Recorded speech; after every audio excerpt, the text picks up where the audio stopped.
हरे कृष्ण। आप सभी भक्तों का बहुत बहुत हार्दिक स्वागत, बहुत बहुत हार्दिक अभिनंदन। और जैसा मैंने कहा,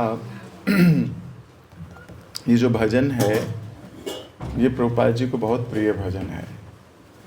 प्रभुपाद जी को बहुत प्रिय लगता था ये भजन। इस भजन में बहुत गहनतम रहस्य है। खैर, आप सभी ने गाया। इस भजन का जल्दी से अनुवाद पढ़ता हूँ। मैं अनुवाद को बहुत डिटेल में समझाऊंगा नहीं, बस अनुवाद पढ़ रहा हूँ। नहीं तो 2-3 क्लासेस तो इसके अनुवाद पे ही निकल जाती है। तो हम सिंपली पढ़ रहा हूँ आप सबके लिए। तो हरि हरि विफले जन्म गवाइनु, यानी कि हे भगवान हरि, मैंने अपना जन्म ऐसे ही गवा दिया। ऐसे ही गवा दिया। मनुष्य जीवन प्राप्त किया, मनुष्य देह प्राप्त की, मनुष्य शरीर मिल गया, पर मैं राधा कृष्ण का भजन नहीं कर पाया। पता था मुझे कि भजन होता है, पता था मुझे कि 16 माला में हृदय देना होता है, पता था मुझे कि भगवान के नाम में अपने को एब्जॉर्ब करना होता है, पता था मुझे कि वैष्णवों के साथ बैठकर भक्तों के सानिध्य में भक्ति करना, राधा कृष्ण के नाम जप करना, ये जीवन का उद्देश्य है। पता था मुझे, लेकिन मैंने जानबूझकर विष खा लिया। जानिया सुनिया विष खाइनो, जानबूझ के विष खाया। मैंने करा ही नहीं। मुझे पता था, लेकिन मैंने किया नहीं। मनुष्य जन्म प्राप्त करके, मनुष्य देह प्राप्त करके मैंने अपने को बेकार कर लिया। गोलोक धाम का ये प्रेम धन है, हरिनाम संकीर्तन। ये जो साथ बैठ के जप करना, कीर्तन करना, भगवान के नामों का यशोगान करना, हरे कृष्णा कृष्णा कृष्णा हरे हरे, हरे राम राम राम हरे हरे, ये इस संसार का नहीं है। ये गोलोक से आया है, भगवान के धाम से आया है। ये मुझे पता है, लेकिन मेरे को विश्वास नहीं। ये गोलोक का प्रेम धन है, हरिनाम संकीर्तन। इस संसार में अवतरित हुआ है, आया है, लेकिन जैसे मुख से बाकी चीजें निकलती हैं, ये भी निकल गई। इसकी इंपॉर्टेंस नहीं समझ में आई। मुझे इसके प्रति रति उत्पन्न नहीं हुई। रति समझते हो? प्रेम, इंटरेस्ट नहीं आया। इंटरेस्ट नहीं आया मेरे को, मेरा दिल नहीं लगा इसमें। जब किसी व्यक्ति का किसी चीज में इंटरेस्ट होता है, आप उसको थोड़ी देर खाली छोड़ो, वो वहीं जाता है। सच्ची बात है। एक बछड़े को छोड़ दो, उसकी गले से पट्टा हटाओ, सीधा किसके पास भागेगा? माँ के पास भागता है दूध पीने के लिए। बंधा है किसी कारणवश, जय श्रील प्रभुपाद की जय, वो बंधा हुआ है किसी कारण से, लेकिन उसकी टिकटिकी लगी है माँ पे ही। जैसे खाली छोड़ोगे वो भाग के जाएगा, भाग के जाएगा। इसका मतलब उसका इंटरेस्ट है, उसको मजा आने लगा है उसको। थोड़ी देर खाली मिलेगा, इंसान क्या करता है आजकल? जीव क्या करता है? 5 मिनट खाली मिले मोबाइल देखता है। 5 मिनट तो बहुत बड़ी बात है। 10 सेकंड खाली मिले तो भी वो मोबाइल निकाल लेता है, मोबाइल चेक करने लगता है। ये ऐसा प्राणी साथ लेके घूमता है, वॉशरूम भी ले जाता है। आप बताओ, आप किसको वॉशरूम लेके जाओगे अपने साथ? किसी को नहीं लेके जा सकते, इसको ले जाते हो। परमात्मा से भी प्यारा हो गया है, परमात्मा से भी प्यारा है। सुबह उठते ही इसी के दर्शन करने का मन करता है। ऐसे हाथ मारते हैं, कहाँ था, यहीं रख के सोया था, है ना। फिर एकदम हाथ में जब नहीं आए ना तो आँख खुलती है, कहाँ चला गया। जब वो आँख बंद करके हाथ इधर उधर मार रहे हैं पर हाथ नहीं आ रहा, फिर भी टेंशन से आँख खुलती है, चिंता से, कहाँ चला गया, कहीं छोड़ के तो नहीं चला गया मुझे। इतना स्नेह हो, इतनी रति हो गई है इससे। हरि नाम में हमारी रति नहीं हो रही, इंटरेस्ट नहीं हो रहा। क्यों? मेरा हृदय दिन रात इस संसार की अग्नि में जलता रहता है। दिन रात मेरे को इस संसार की चकाचौंध अट्रैक्ट करती है, भागता रहता हूँ कुछ ना कुछ, किसी ना किसी 2-5 में, 5-2 में, 2-5 में, 5-2 में कुछ ना कुछ करता ही रहता हूँ, और इससे मुक्त होने का कोई उपाय भी नहीं मिल रहा। इतने साल हो गए यही करते करते, बाल सफेद हो गए, बाल झड़ गए, दांत हिलने लगे, दांत चले गए, लेकिन आज भी वही कर रहा हूं। आज भी कोई उपाय नहीं है। वे जो ब्रजेंद्र नंदन है, ब्रज के इंद्र के बेटे, ब्रज के इंद्र यानी ब्रज के राजा कौन? नंद बाबा। नंद बाबा के बेटे कौन? कृष्ण भगवान का एक नाम है ब्रजेंद्र नंदन, ब्रज के इंद्र के बेटे, हाँ, ब्रज के राजा के बेटे। तो कृष्ण जो ब्रजेंद्र नंदन कृष्ण है, वे ही कलयुग में सची माता के पुत्र के रूप में प्रकट हुए, यानी गौरांग महाप्रभु के महाप्रभु के रूप में अवतरित हुए। वही बलराम होइलो निताय, और बलराम क्या हो गए? नित्यानंद प्रभु। नित्यानंद प्रभु निताई बन के आए, और उन्होंने दीनहीन यथा छिलो हरि नाम उधारी लो। दीन को, हीन को, हर व्यक्ति को कहा हरि नाम लो। हर व्यक्ति को प्रेरणा दी, भगवान का नाम लो। हर व्यक्ति को, चाहे उसकी ऑथराइजेशन हो या ना हो, चाहे वो योग्यता रखता हो या वो योग्यता ना रखता हो, बिना भेदभाव के। एक जमाना था जब बहुत भेदभाव हुआ करता था। आज से कुछ 400-500 साल पुराने चले जाओ, आप तो 600-700 साल पुराने चले जाओ, तो भी जातिवाद बहुत स्ट्रांग था। पढ़ने का अधिकार केवल ब्राह्मणों को ही हुआ करता था, केवल वो ही पढ़ सकते हैं, बाकी किसी को पढ़ाई अलाउड नहीं थी। शूद्र अगर छू ले तो नहाने जाना पड़ता था, उनके कुएं अलग होते थे, उनके स्नान घाट अलग हुआ करते थे। भेदभाव बहुत था। भगवान ने, सचिनंदन गौर हरि ने आके सब भेदभाव खत्म किया, बिना किसी योग्यता देखे ना देखे सबको हरि नाम दिया। और इसका साक्षी कौन है? तार साक्षी जगाई मधाई। इसके साक्षी जगाई मधाई। जगाई मधाई नाम के 2 राक्षस थे, 2 भाई थे। ऐसा कौन सा कुकर्म है जो ये नहीं करते थे? चलते हुए लोगों को लूटते थे, गला काट देते थे, स्त्रियों के साथ छेड़छाड़ करते, मतलब क्या नहीं करते थे ये।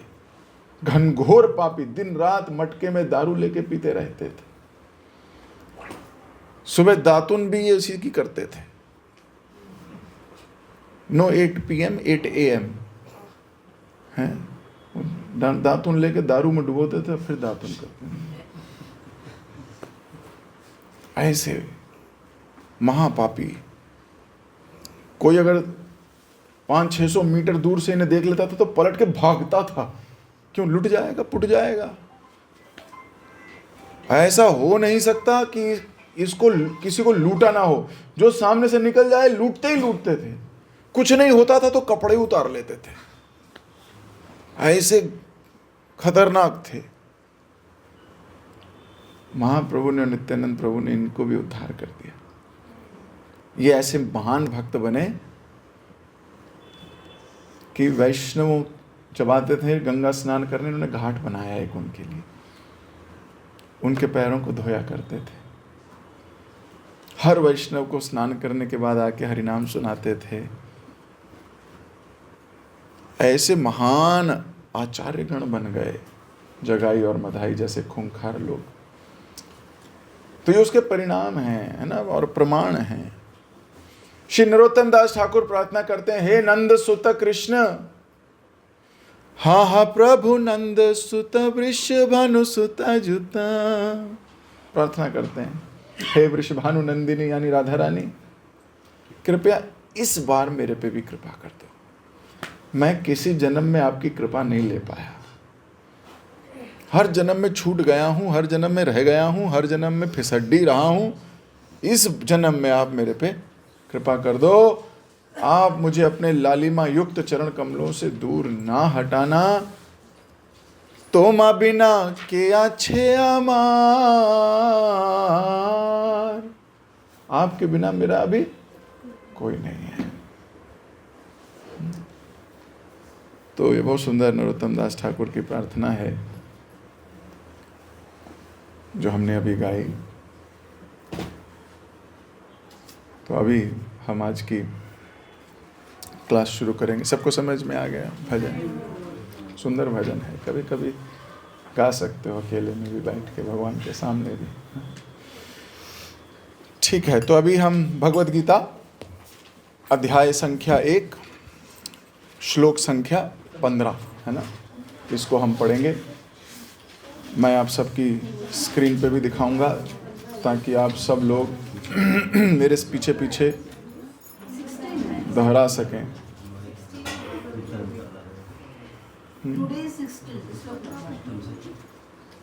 ये हो गया था पंचजन्य ऋषिकेशो।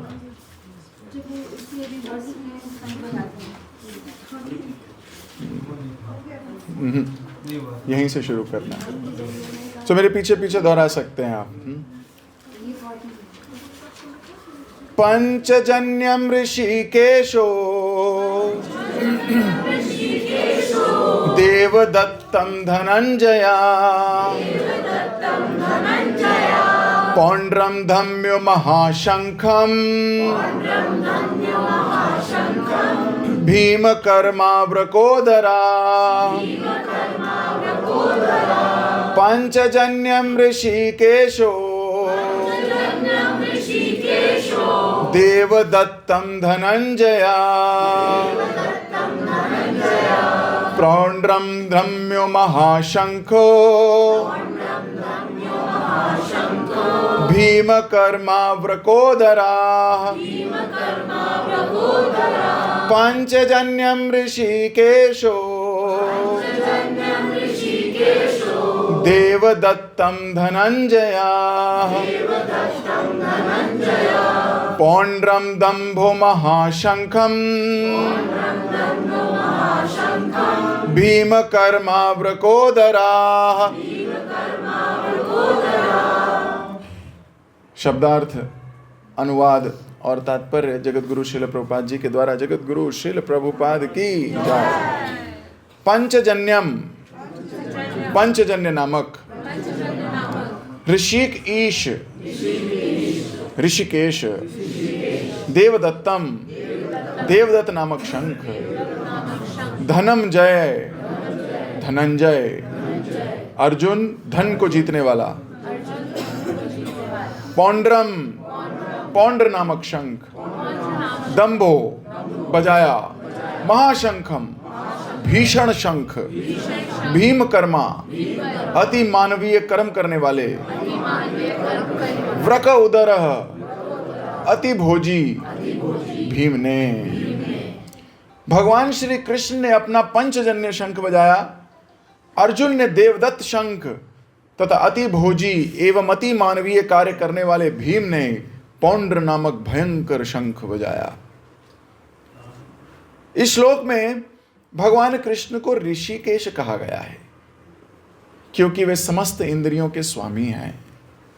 सारे जीव उनके भिन्न अंश हैं, अतः जीव को इंद्रियों भी, जीव की इंद्रियां भी उनकी इंद्रियों के अंश ही हैं। चूंकि निर्विशेषवादी जीवों की इंद्रियों का कारण बताने में असमर्थ हैं, इसलिए वे जीवों को इंद्रिय रहित या निर्विशेष कहने के लिए उत्सुक रहते हैं। भगवान समस्त जीवों के हृदय में स्थित होकर उनकी इंद्रियों को निर्देशन करते हैं, किंतु वह इस तरह निर्देशन करते हैं कि जीव उनकी शरण ग्रहण कर ले। और विशुद्ध भक्त की इंद्रियों को तो वो प्रत्यक्ष निर्देशन करते हैं। यहां कुरुक्षेत्र की युद्ध भूमि में भगवान कृष्ण अर्जुन की दिव्य इंद्रियों का निर्देशन करते हैं, इसलिए उन्हें ऋषिकेश कहा गया है। भगवान के विविध कार्यों के अनुसार उनके भिन्न भिन्न नाम हैं।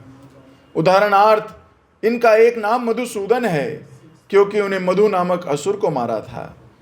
वे गौवों तथा इंद्रियों को आनंद देने के कारण गोविंद कहलाते हैं।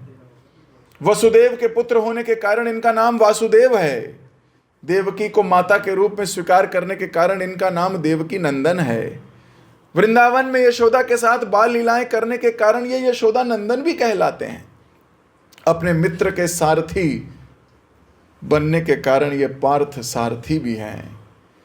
इसी प्रकार उनका एक नाम ऋषिकेश है, क्योंकि उन्होंने कुरुक्षेत्र के युद्ध स्थल में अर्जुन का निर्देशन किया। इस श्लोक में अर्जुन को धनंजय कहा गया है, क्योंकि जब उनके बड़े भाई को विभिन्न यज्ञ संपन्न करने के लिए धन की आवश्यकता हुई थी, तो उसे प्राप्त करने में इन्होंने सहायता की थी। इसी प्रकार भीम वृकोधर कहलाते हैं, क्योंकि जैसे वे अधिक खाते हैं, उसी प्रकार अति मानवीय कार्य करने वाले हैं, जैसे हिडिंबासुर का वध।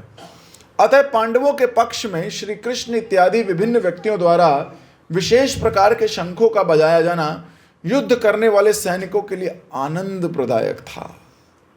विपक्ष में ऐसा कुछ ना था। ना तो परम निदेशक भगवान कृष्ण थे, ना ही भाग्य की देवी थी। अतः युद्ध में उनकी पराजय पूर्व निश्चित थी। शंखों की ध्वनि मानो यही संदेश दे रही थी। ओम अज्ञानतिमिरान्धस्य ज्ञानाञ्जनशलाकया चक्षुरोन्मीलितं येन तस्मै श्रीगुरुवे नमः। श्रीचैतन्यमनोभीष्टं स्थापितं येन भूतले स्वयं रूप कदा मह्यं ददाति स्वपदान्तिकं। वन्देऽहं श्रीगुरो श्रीयुतपदकमलं श्रीगुरोन् वैष्णवांश्च श्रीरूपं साग्रजातं सगण रघुनाथान्वितं तं सजीवं सावधैतं सावधूतं परिजनसहितं कृष्णचैतन्यदेवं श्रीराधाकृष्णपादान् सगण ललिता श्रीविशाखान्वितांश्च। हे कृष्णा करुणा सिन्धु दीनबन्धो जगत्पते गोपेश गोपिका कांता राधा कांता नमोस्तुते। तप्त कांचन गौरांगी राधे वृंदावनेश्वरी वृषभानुसुते देवी प्रणमामि हरिप्रिये। वाञ्छाकल्पतरुभ्यश्च कृपा सिन्धुभ्य एव च पतितानां पावनेभ्यो वैष्णवेभ्यो नमो नमः। जय श्री कृष्ण चैतन्य प्रभु नित्यानंद श्री अद्वैत गदाधर श्रीवासादि गौर भक्त वृंद। हरे कृष्णा कृष्णा कृष्णा हरे हरे, हरे राम राम राम हरे हरे। हरे कृष्ण। तो इस श्लोक में बड़ा क्लियर कट बता दिया गया है कि भगवान ने शंखनाद कर दिया है, अर्जुन ने भी शंखनाद कर दिया है और भीम ने भी कर दिया है। भीम कौन है? सेनापति हैं। भीम सेनापति हैं। भगवान कृष्ण निदेशक हैं। हालांकि सारथी के पद पर अभी तैनात हैं, लेकिन केवल सारथी नहीं है, डायरेक्शन देने वाले भी हैं, गुरु भी हैं, ज्ञान देने वाले भी हैं, रास्ता दिखाने वाले भी हैं। यहां भगवान को ऋषिकेश के नाम से संबोधित किया गया है और प्रभुपाद जी परपट में लिखते हैं कि भगवान के कई नाम हैं। मधुसूदन है क्योंकि मधु नाम के राक्षस को मारा। देवकी नंदन है क्योंकि देवकी के घर पर जन्म लिया, देवकी के घर प्रकट हुए।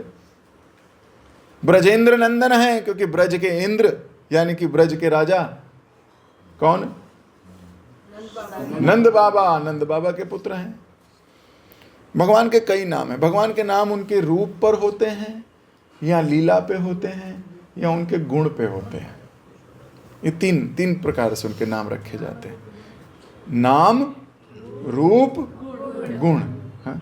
तो वो नाम ऐसे कह दिया यानी लीला, उनकी लीला क्या है। जैसे गोवर्धन उठाया तो गिरिधारी हो गए, मधु नाम के राक्षस को मारा तो मधुसूदन हो गए, मुरली रखी तो मुरलीधर हो गए। वो जो लीला करते हैं, माखन चुराया तो माखन चोर हो गए। तो ऐसे लीलाओं पे उनके नाम पड़ जाते हैं। कुछ नाम उनके रूप पर हैं, सुंदरता पे। थोड़े काले हैं तो श्याम सुंदर हो गए। बादलों का रंग लिया उन्होंने, इसलिए नाम पड़ गया घनश्याम। जैसे घन बादल होते हैं, घनश्याम। नए नए बादल बनते हैं ना जब बारिश के, वो जो रंग है वही भगवान का रंग है। कृष्ण का रंग वैसा है। भगवान राम का रंग क्या है? भगवान राम का रंग तोते जैसा हरा। भगवान राम दुर्वग्रास, घास के रंग जैसे हैं। दुर्वग्रास जो हरे रंग की होती है, उस रंग से आए भगवान राम। और श्याम वर्ण कृष्ण श्याम वर्ण के आए। महाप्रभु पीत वर्ण के आए, पीतल जैसे, एकदम सोने की तरह। पीतल तो गलत संबोधित हो गया, सोना, खरा सोना है, स्वर्ण। तो भगवान के कुछ नाम उनके रूप पर हैं। ऐसे उनके भक्त भी हैं। प्रभु जी चित्त को चुराया तो चित्त चोर हो गए। हाँ, चित्त को चुराया तो चित्त चोर हो गए। और केवल चित्त ही नहीं चुराते, पाप भी चुराते हैं तुम्हारे, इसलिए चोर अग्रण हो गए। चौराग्रगण्यम पुरुषम नमामि, है ऐसे करके। तो भगवान के अनेक अनेक लीलाएं हैं, अनेक अनेक नाम हैं। पूरी भगवत गीता में अर्जुन भगवान को बहुत नामों से पुकारता है। कभी कहता है मधुसूदन, कभी कहता है केशव, कभी किसी नाम से कभी किसी। और भगवान भी उनको कई नामों से पुकारते हैं। भगवान कभी बोलते हैं धनंजय, कभी बोलते हैं सव्यसाची, कभी बोलते हैं पार्थ, कभी बोलते हैं अर्जुन, कभी पांडुपुत्र, कभी आर्यपुत्र। बहुत सारे नामों से भगवान अर्जुन को संबोधित करते हैं। अर्जुन के 10 नाम हैं। अर्जुन के वैसे 10 नाम हैं, लेकिन इस श्लोक में भगवान ने उन्हें धनंजय कहा है ना। धनंजय, धनंजय ने अपना शंख नाद किया। भीम को व्रकोधर कहा है। व्रकोधर, व्रकोधर का मतलब समझते हो? बहुत खाता हो, जो है ना, वुल्फ बेली अंग्रेजी में बोलेंगे तो। व्रक का मतलब होता है वुल्फ। वुल्फ समझते हो? वुल्फ, वो कितना खाता है ना। वुल्फ, व्रकोधर, जिसका पेट मतलब जो फेरोशियस ईटर। इसके बारे में मैं थोड़ा सा आपको 1-2 कथाएं सुना दूंगा आज, ताकि तुम्हारे को एकदम कंसेप्ट क्लियर हो जाए। लेकिन इन तीनों पे है ना, भगवान का नाम लिया गया ऋषिकेश। ऋषिकेश का मतलब ये नहीं है कि किसी ऋषि मुनि के केश, बाल, ऐसा नहीं है। ऋषिक एश, ऋषिक के ईश। ऋषिक मतलब इंद्रियां, सेंसेस। हमारी 5 इंद्रियां होती हैं, आंख, कान, नाक,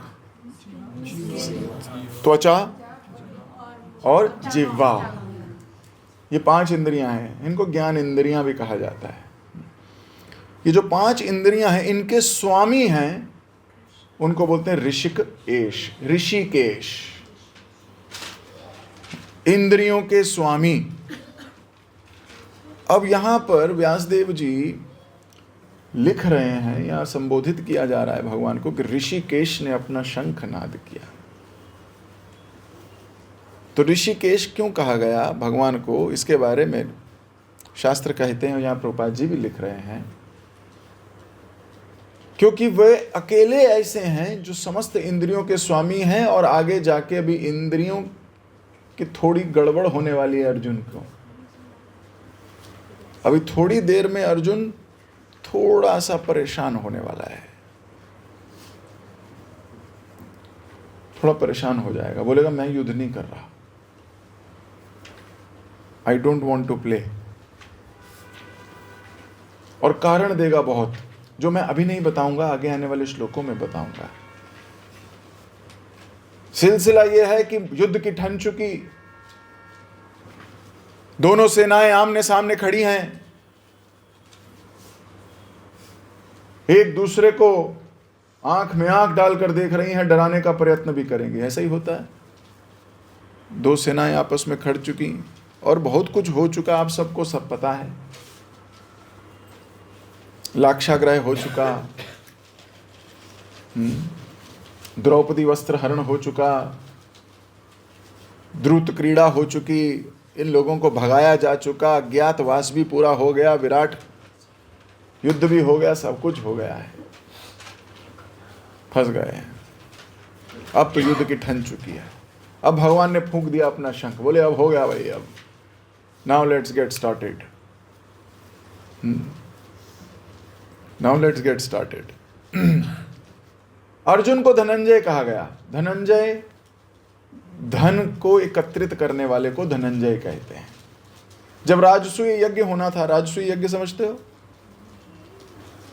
पिछली बार दिखाया भी था मैंने, भीष्म की क्लास चल रही थी जब, याद है? तो जब राजसूय यज्ञ हो रहा था, युधिष्ठिर महाराज को राजा बनाया जा रहा था, तो युधिष्ठिर महाराज को ऐसे यज्ञ संपन्न करने के लिए बहुत से धन की आवश्यकता थी। इनके पास इतना धन नहीं है, राजसूय यज्ञ करना आसान काम नहीं है। राजसूय यज्ञ का आज की प्रेजेंट डेट में अगर राजसूय यज्ञ किया जाए तो पूरे विश्व के पास इतना पैसा है नहीं जिससे वो यज्ञ किया जा सके। पूरे भारत, पूरे यूएस, पूरे यूरोप का पैसा भी मिला लो तो इतना पैसा है नहीं। तो अर्जुन को भेजा गया था, उनके बड़े भाई युधिष्ठिर ने कहा जाओ धनंजय, जाओ अर्जुन पैसे लेके आओ। बोले कहाँ से? बोले जगह जगह जाओ। तो ये हर राज्य में जाके पैसे लेके आ रहे थे, धन लेके आ रहे थे। जिस राज्य में जाते थे बोलते थे मेरे बड़े भैया को क्या करना है, यज्ञ करना है। वो ऐसा यज्ञ है, बहुत धन की आवश्यकता है, आपका पूरा राज्य चाहिए, आपका पूरा राज्य चाहिए होगा, नहीं तो देखो युद्ध कर लेते हैं। यहां तो धन दे दो, यहां भाई युद्ध कर लो। तो लोग क्या करते थे, अरे धन ले जाओ, कितना चाहिए बताओ। यहां तक कि जिस राज्य में जाते थे उस राज्य का राजा अर्जुन को अपनी बेटी भी देते थे कि इससे विवाह करो। क्यों? पॉलिटिकली। अब तो तुम दामाद हो गए, अब कैसे युद्ध करोगे ससुर के साथ? Diplomatic move. सो वैसे देखा जाए तो अर्जुन की बहुत सी पत्नियां हैं, ऐसा नहीं है, नहीं है। उस जमाने में अलाउड था। अभी अब ईर्ष्या मत करना अर्जुन से, है ना? उस जमाने में अलाउड था। हाँ। देखो जैसी सभ्यता है वैसी चलने लगती है। जैसे अभी सभ्यता क्या है, लिव इन रिलेशनशिप्स अलाउड हो गए हैं। क्या धूर्तपना है, लेकिन अलाउड है, पुलिस नहीं पकड़ सकती। It is legal. Can you imagine what is happening? Nobody wants to take responsibility. Craziness. But प्रचलन हो गया. Abortion has been legalized. How can a mother let the own son or daughter to be dead? कैसे मार सकता है कोई? जघन्य अपराध है, अपराधों में श्रेष्ठतम अपराध माना गया है। भ्रूण हत्या। लेकिन अभी तो लीगलाइज्ड हो गया है। खैर, अर्जुन को धनंजय कहा गया क्योंकि वह धन एकत्रित करने गए अपने भाई के लिए। भगवान कृष्ण की भी आज्ञा थी, और सारे राज्यों को एक छत्र राज के अंदर लाना था, युधिष्ठिर के राज्य के अंदर। तो सब अपने साइन कर देते थे, या वो एग्री। युधिष्ठिर धर्म राज्य है, धर्मात्मा आदमी है, वो किसी की बाउंड्री पे देखता भी नहीं। नहीं तो राजाओं को क्या होती है चिंता, जिनके खेत हैं उनको पता होगा, साथ के खेत वाला कहीं थोड़ा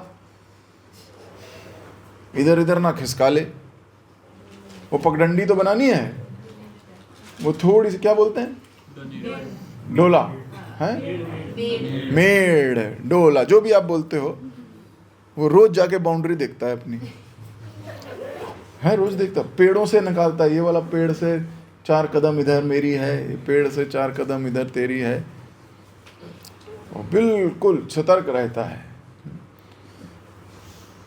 पर अर्जुन जब जब गए, सब ने कहा वो धर्मराज है, वो कभी हमारे ऊपर आक्रमण नहीं करेंगे, हम उनके अंडर राज्य करने को तैयार हैं। धनंजय, अर्जुन। भीम को वृकोधर भी कहते हैं। वृकोधर, जैसा मैंने अभी थोड़ी देर पहले कहा, वुल्फ वैली। बहुत भूख लगती है इसको, इतनी भूख लगती है कि रुकते ही नहीं है। जब राजसूय यज्ञ हो रहा था, तो उस राजसूय यज्ञ में देश विदेश के सारे राजा आए थे। और राजा अकेले थोड़ी आते हैं, मुझे बताओ जरा, आज के जमाने में कोई पॉलिटिकल पार्टी, अमेरिका का प्रेसिडेंट आता है तो अकेले आता है? कैसे आता है? 10, 20, 25, 50, 200, 500, 1000 लोग लेके आता है, पूरी टीम के साथ आता है। उस जमाने में राजा महाराजा जब आते थे तो पूरी ठाट बाट के साथ रथों पे चढ़कर कई महीनों की यात्रा करके कितने सारे दास दासियों के साथ आया करते थे। तो अब सोचो राजसूय यज्ञ में कितने लोग आए होंगे, अंदाजा लगाओ। नहीं, अंदाजा लगा सकते हो क्योंकि असली आंकड़े मुझे भी नहीं पता है। तो तुम कह दोगे 50 लाख, तो मैं भी क्या बोल दूंगा, मैं बोलूं हाँ इतने ही होंगे। इतने लोगों की भीड़, इतनी जमावट, इतने लोगों के लिए जो प्रसाद बनता था, खाना बनता था, उतना ही खाना अकेले भीम के लिए बनता था। 2 रसोइयां बनाई गई थी राजसूय यज्ञ में। एक रसोई वीआईपी डिपार्टमेंट, जो गेस्ट आए हैं, जितने गेस्ट आए उन सबका खाना बनता था। 10-20 हजार रसोइये थे, इतने ही रसोइये अकेले भीम के लिए थे। फिर भी भीम अपना खा के उनके छिवर में जाया करता था।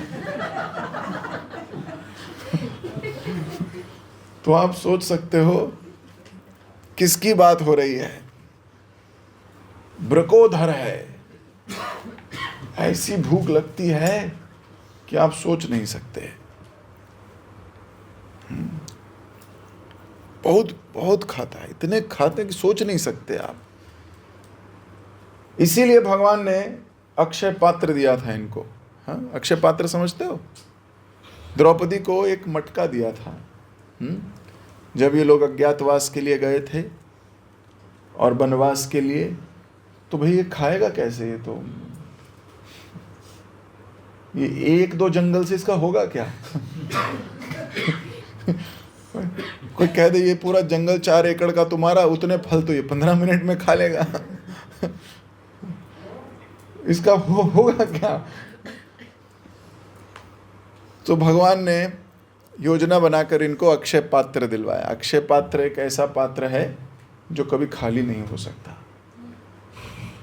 जब तक द्रौपदी नहीं प्रसाद पालेगी, द्रौपदी लास्ट में पाती थी, पहले सब भाइयों को खिला के, माता को खिला के, फिर उनका जो बचता था वो, और फिर वो अपना जो प्रसाद खाती थी। द्रौपदी के खाने के बाद इसमें से कुछ नहीं निकलेगा। उससे पहले जितना चाहिए उतना निकालो। 500-600 करोड़ लोग भी खा जाएं, इतना ये पात्र भोजन बना सकता था। चाहिए आपको? ये माता जी तो खुश हो गई।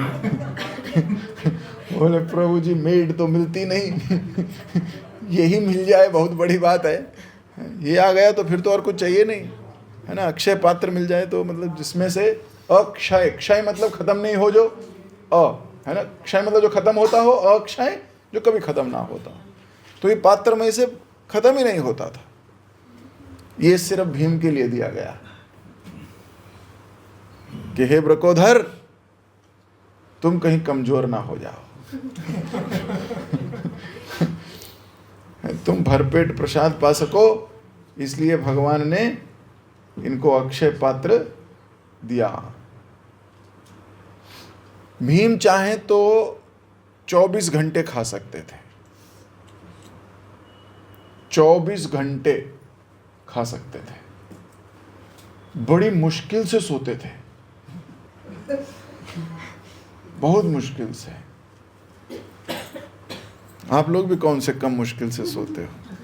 आसपास नमकीन के डब्बे, बिस्किट डाल के ही सोते हो, है? लेकिन भीम ब्रकोदर है। पांडव निर्जला एकादशी में एक्चुअली इसको भीम निर्जला एकादशी कहते हैं, क्योंकि एक दिन भीम ने सोच लिया भगवान सब लोग एकादशी रखते हैं, सब भगवत धाम चले जाएंगे, इन भाइयों में मैं ही रह जाऊंगा, मैं तो रख नहीं पाता, मैं क्या करूं। भगवान ने बोला तुम तो ब्रकोधर हो, तुम्हारे में शक्ति हमने ऐसी संचारित की है कि तुम नहीं रख पाओगे। बोले मैं क्या करूं, मैं तो रह जाऊंगा। तो भगवान ने कहा तुम साल में एक बार रख लिया करो। बोले ठीक है, कौन सी वाली? बोले जो अब आ रही है। बोले ये? बोले हाँ यही वाली जो भीषण गर्मी में आती है, भयंकर गर्मी में। और सुनो, निर्जल रखना है। बस सुन के बेहोश हो गए भीमदेव। बोले जितनी देर में बात करी, इतनी देर में तो 2-4 कटोरे खीर खा जाता। बात करने में समय वेस्ट हो गया। लेकिन फिर भी भीम ने एकादशी का व्रत धारण किया। बोले नहीं, मैं ये वाली एकादशी करूंगा, भगवान ने कहा है तो मैं करूंगा। तो भीमदेव बैठ गए निर्जल होकर। अब जिसके पेट में भीषण अग्नि जलती हो, जठर अग्नि धधकती हो, सुलगती नहीं हो, धधकती हो, वो कैसे भूखा रहेगा? रह नहीं सकता, भीम नहीं रह सकता। आप लोग मत ट्राई करना। या आप लोग भी बोलो मैं भी वृकोधर हूं प्रभु जी, हमें भी आइडिया है क्या? हम भी रख लेते हैं, बिना हम भी खा लेंगे एकादशी के दिन, भगवान ने उनको भी तो छूट दी है। तो वृकोधर भीम रख नहीं पाए। शाम तक क्या हुए? बेहोश हो गए। शाम तक पूरा दिन तो निकाल दिया, पानी पानी जैसे तुम लोग निकालते हैं। कई भक्त आते हैं मेरे पास, पहले 4 महीने पहले मेरे से मिलने लगते हैं, प्रभु जी इस बार पहाड़ों में ले जाइए, निर्जल एकादशी इस बार पहाड़ों में करवा दीजिए। मैं लेके भी गया, कई बार ले गया भक्तों को। गर्मी नहीं होगी, एटलीस्ट प्यास नहीं लगेगी। निर्जल एकादशी बड़ी भीषण लगती है। एक बार भक्तों ने कहा प्रभु जी हमें ले चलिए ना ऊपर, थोड़ा ले चलिए ना ऊपर। मैं सबको 21वें फ्लोर ले आया। मैं कहा आ जाओ ऊपर, आ जाओ, 21वें फ्लोर पे बैठ के निर्जल करेंगे। तो भीम शाम तक संभाल नहीं पाए, बेहोश हो गए। ये वृकोधर हैं। तब से पांडव निर्जला एकादशी का प्रचलन हुआ। भगवान ने कहा ये एकादशी अगर कोई निर्जल रखता है तो उसको समस्त एकादशियों का फल मिलता है। वृकोधर हैं भीम। और केवल खाने के लिए ही अंदर आग नहीं लगी हुई, लड़ाई के लिए भी आग लगी हुई है। केवल खाने की आग नहीं है भीम में, युद्ध की आग भी वैसे ही सुलग रही है, वैसे ही सुलग रही है। 100 के 100 कौरवों को भीम नहीं मारा है, 100 के 100 कौरवों को। अर्जुन ने किसी को नहीं मारा, अर्जुन ने एक भी कौरव नहीं मारा, अर्जुन ने केवल सैनिक मारे, योद्धा मारे, लेकिन कौरवों को नहीं मारा, क्योंकि भीम ने प्रतिज्ञा ली थी कि 100 के 100 को मैं मारूंगा।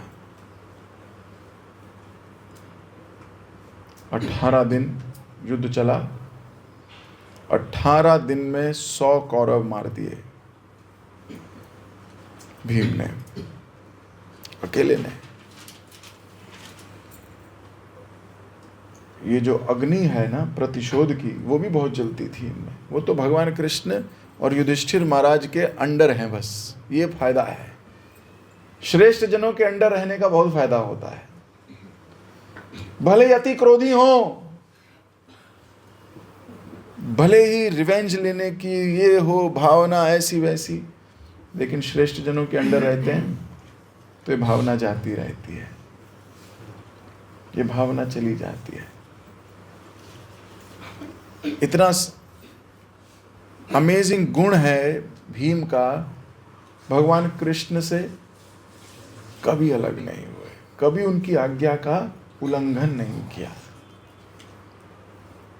जब शांति दूत बन के भेज रहे थे युधिष्ठिर महाराज सबको, तो सबसे पहले राय भीम से ही ली गई थी।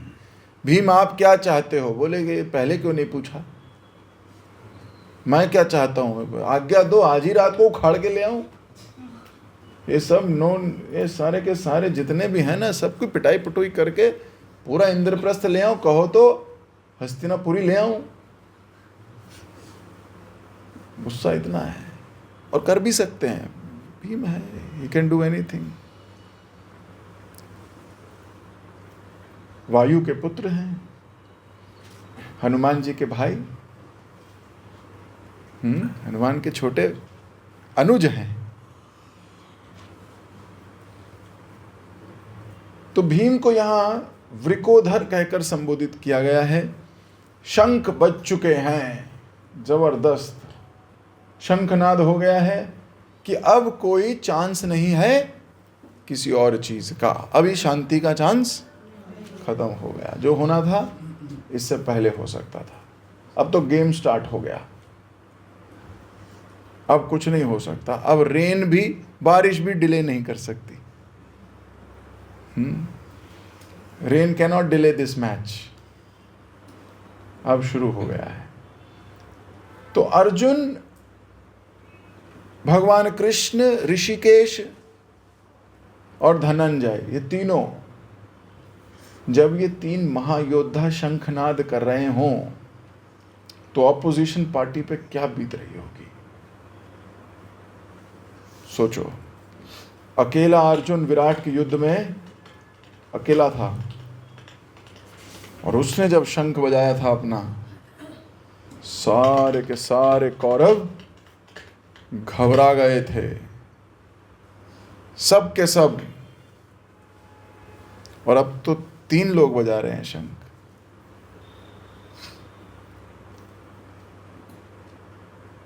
ऋषिकेश कृष्ण, समझ में आ गया सबको? भगवान को ऋषिकेश क्यों कहा गया? इंद्रियों के स्वामी हैं, इसलिए इनका नाम पड़ा है ऋषिकेश। अर्जुन को धनंजय क्यों कहा गया? धन को एकत्रित करके लाए थे, अर्जित करके लाए थे, इसलिए इनका नाम पड़ा था धनंजय। और भीम को क्या बोला गया? वृकोधर। वृकोधर का क्या मतलब? जो बहुत भोजन करे, बहुत खाए। अच्छा, बहुत खाना क्या अलाउड है? हाँ, अलाउड है। बहुत खाना अलाउड है अगर बहुत सारी सेवा करते हो तो, अन्यथा नहीं। यहां लिखा है कि जैसे भीम अधिक खाते थे उसी प्रकार अति मानवीय कर्म करते थे। अति मानवीय, ऐसा नहीं वो अगर ज्यादा खाना है तो ज्यादा सेवा करनी चाहिए। प्रभु जी अब अच्छा लग रहा है। मतलब खाना अलाउड है ना, ज्यादा खा सकते हैं ना, यहां तक कि चल भी ना पाए, कि बस इतना इतना हो कि चलने में भी खा सकते हैं ना, खा सकते हैं अगर खूब सेवा भी करें तो मैं थोड़े दिन पहले कह रहा था ना, सही अन्न अमृत पाओ, है ना। क्यों खाना है अन्न, प्रसाद क्यों खाना है? ताकि भगवान का गुण गा सकें। लेकिन संसारी लोग क्या करते हैं, सही अन्न अमृत पाओ, कंबल तानो सो जाओ, है ना। बाकी संसार के लोग ये करते हैं, वो कंबल तान के सोते हैं, बहुत खा लिया अब बस सोने दो भाई, प्रभु जी अभी ज्यादा बोलो मत कुछ। Do you know in some countries it is called power nap. Lunch के बाद 15 मिनट के लिए सुला देते हैं वो अपने एम्प्लॉइज को, चाइना में होता है, and they call it power nap. लोग ऑफिस अपना बैग लेके आते हैं, टिफिन बॉक्स लेके आते हैं और तकिया भी लेके आते हैं, इट इज अलाउड। लंच के बाद 15 मिनट आप सो सकते हो, और अगर आप खराटे मारते हो तो दूसरा कमरा है। आपको अच्छा लग रहा होगा सुन के। मतलब ये कहना चाहते हैं सोऊंगा तो मैं जरूर, यहां भी अलाउ करवा दो। ये नहीं कह रहे कि मैं एकदम सही अन्न अमृत पाओ, श्री श्री राधा कृष्ण गुण गाओ। मतलब अलाउ कराना है तो क्या, बस हमें भी तकिया अलाउड करा दो। मान लो आप सुबह स्कूल जा रहे हो, ऑफिस जा रहे हो और तकिया साथ लेके, और रास्ते में आपका बॉस मिला, बोलो गुड मॉर्निंग सर, तकिया लाया हूं। वो तुम्हारा तकलिया कर देगा, तकलिया, गेट आउट ऑफ हेयर। लेकिन आप प्रसाद पाइए खूब, लेकिन साथ में सेवा भी करिए खूब। जब भक्त भाव सेवा करते हैं तो उनकी सेवा करने में आनंद आता है। जो सेवा करता है उसकी सेवा करने में आनंद आता है। जो सेवा ही नहीं करता, आप उसकी सेवा कर ही नहीं पाओगे, आपको अच्छा ही नहीं, आपको फील ही नहीं आएगी अंदर से। खूब सेवा करो, खूब प्रसाद पाओ, नो प्रॉब्लम। तो भीम को वृकोधर कहा गया क्योंकि वो बहुत सेवा करता है। और अभी इस पूरे मैच में 100 कौरवों का वध करना है इनको, सेनापति भी हैं। आगे आने वाले टाइम पे मैं आपको भीम की और कथाएं सुनाऊंगा, बहुत सुंदर कथा है, कैसे कीचक को मारा इत्यादि इत्यादि, कैसे सुर सीखने लगे, इन्हें पता लगा भगवान को संगीत पसंद है, मेरे भगवान को मुरली पसंद है, मैं भी गाऊंगा। ये कथा आज नहीं कहूँगा, लेकिन किसी दिन सुनाऊंगा। कैसे लड़े हैं, सुर तो आता नहीं, सुर कहाँ से ले आएंगे, ऐसा गाते थे सब भाग जाते थे। द्रौपदी ने एक दिन पैर पकड़ के कहा, स्वामी हमने सुना है जंगल में सुर अच्छे लगते हैं। भीमसेन ने कहा सच्ची बात है। बोले संगीत सीखना है तो जंगल, राजभवन में कोई संगीत सीखता है? भीम ने अपना तानपुरा हारमोनियम उठाया, जंगल पहुंच गए। अब जंगल में इन्होंने शुरू लगाया सुर,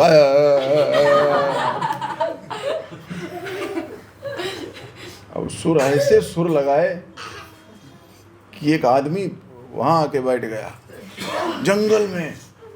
भीम को बड़ा मोटिवेशन हुआ, बोला अरे आज तक कोई आया नहीं, आज कोई ऑडियंस ही नहीं आई आज तक। मैं जहां गाता था 400-500 मीटर रेडियस में जानवर तक चले जाते थे, ये आदमी कहां से आ गया? भीम को लगा इसको मेरा गाना पसंद है, इसने ये फिर चालू हो गया और तेज।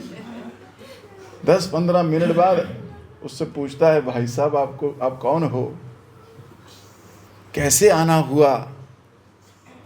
बोला मैं धोबी हूं, मेरा गधा खो गया था, आपकी आवाज सुन के लगा कहीं यही तो नहीं।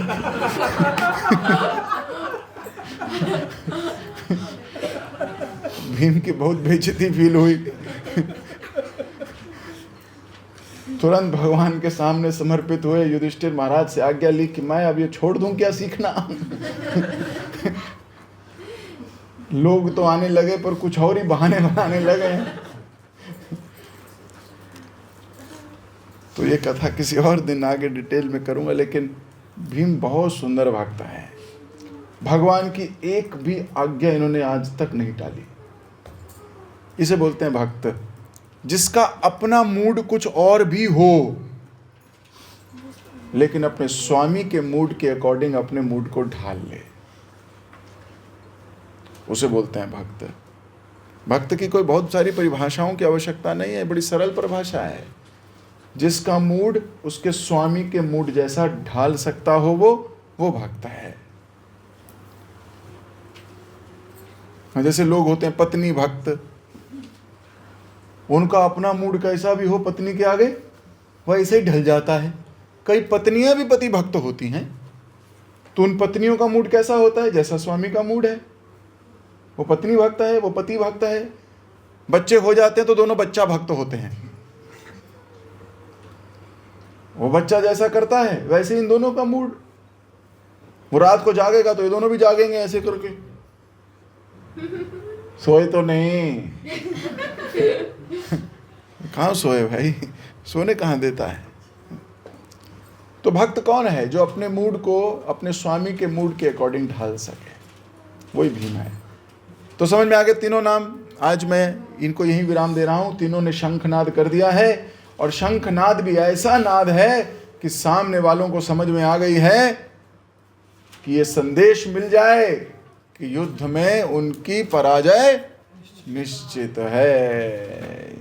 जगत गुरु श्रील प्रभुपाद की जय।